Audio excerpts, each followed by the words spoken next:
So Jim, you covered a lot of ideas, though built around a 5-part framework for how companies can kind of use their brand and messaging to grow.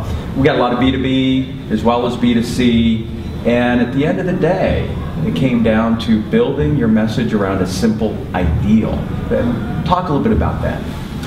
Well, ideal to me is the most important thing in a business you need to articulate, and the ideal is about the impact you're trying to make with customers and all stakeholders. It's about your reason for being. It's why you're in business. And this is applicable to consumer companies, B2B companies, because at the end of the day, we're all people, and people buy things.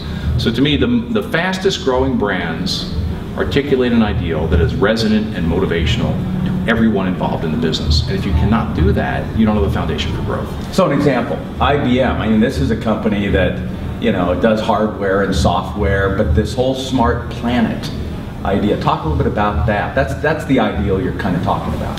Well, the beautiful story about IBM is they did a lot of work internally about the impact they're trying to make in the world. And Smarter Planet came out of that. And it's not a slogan, right? It's not a marketing campaign. It's the company's strategy. It's their philosophy. It's their discipline. And I love this as an example. It's a B2B company. It also shows you can do this in large, complex multinationals. IBM, 100 billion in sales, 400,000 people. Yeah. Everyone is oriented around helping people build a smarter planet. I love what they're doing. And then methods. Let's go on the other side. A smaller company, fairly new. Talk a little bit about what's their ideal. Well, I got to know Method many years ago. I was in Target, you know, walking the stores with a chief marketing officer, and I saw this brand, and I said, "Wow, what is this? Is it a house brand?" And he said, "No, it's an amazing startup."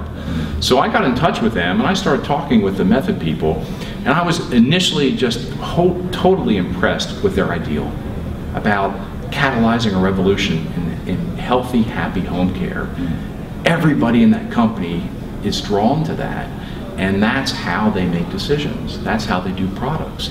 And they've been on a fast growth curve. They continue to attract great talent. Their customer base is extremely loyal. And I just think it's a wonderful, wonderful company to learn from, no matter how big you are. And I love the interview you did with the CFO.